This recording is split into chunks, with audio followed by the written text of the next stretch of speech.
നമസ്കാരം, കൊട്ടാരക്കര മീഡിയയിലേക്ക് സ്വാഗതം.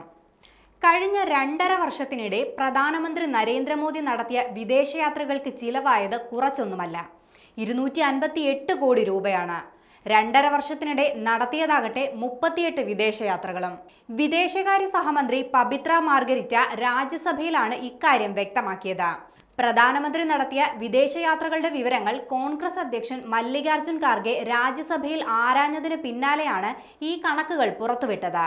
ഹോട്ടൽ താമസം, കമ്മ്യൂണിറ്റി സ്വീകരണങ്ങൾ, ഗതാഗതം, മറ്റ് അനുബന്ധ ചിലവുകൾ എന്നിവയുൾപ്പെടെ ഓരോ സന്ദർശനത്തിനുമുള്ള ചിലവുകളുടെ വിവരങ്ങളാണ് അധികൃതർ ഇപ്പോൾ പുറത്തുവിട്ടത്. 2022 മെയ് മുതൽ 2024 ഡിസംബർ വരെയുള്ള കാലയളവിൽ നടത്തിയ സന്ദർശനത്തിനായാണ് ഈ 258 കോടി രൂപ ചിലവാക്കിയിരിക്കുന്നത്. 2022 മെയ് മാസത്തിലെ ജർമ്മനി സന്ദർശനം മുതൽ 2024 ഡിസംബറിലെ കുവൈറ്റ് സന്ദർശനം വരെയുള്ള 38 സന്ദർശനങ്ങൾ അടിസ്ഥാനമാക്കിയാണ് ഡേറ്റ പട്ടികപ്പെടുത്തിയിരിക്കുന്നത്. ഇതിൽ 2023 ജൂണിൽ പ്രധാനമന്ത്രി നടത്തിയ അമേരിക്കൻ സന്ദർശനമായിരുന്നു ഏറ്റവും ചിലവേറിയത്. ഇതിനു മാത്രമായി 22 കോടിയിലധികം രൂപയാണ് ചിലവായത്. കൃത്യമായി പറഞ്ഞാൽ 22,89,68,509 രൂപയാണ് ഈ യാത്രയ്ക്ക് മാത്രം ചിലവായത്.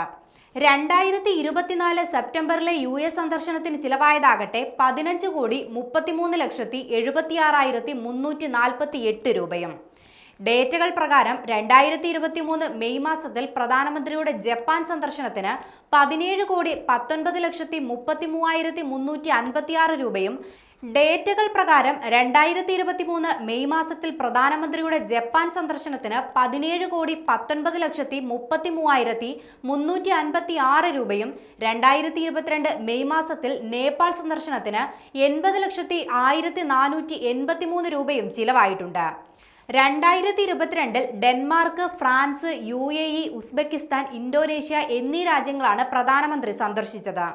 2023 ഓസ്ട്രേലിയ, ഈജിപ്റ്റ്, ദക്ഷിണാഫ്രിക്ക, ഗ്രീസ് എന്നീ രാജ്യങ്ങളും നരേന്ദ്രമോദി സന്ദർശിച്ചു.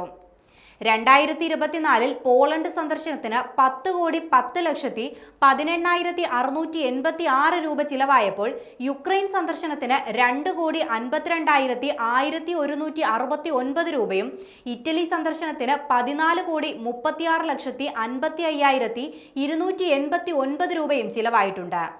കൂടാതെ ബ്രസീൽ സന്ദർശനത്തിന് 5,51,86,592 രൂപ, ഗയാന സന്ദർശനത്തിന് 5,45,91,495 രൂപ എന്നിങ്ങനെയാണ് മറ്റ് യാത്രകളുടെ ചിലവ് കണക്കുകൾ.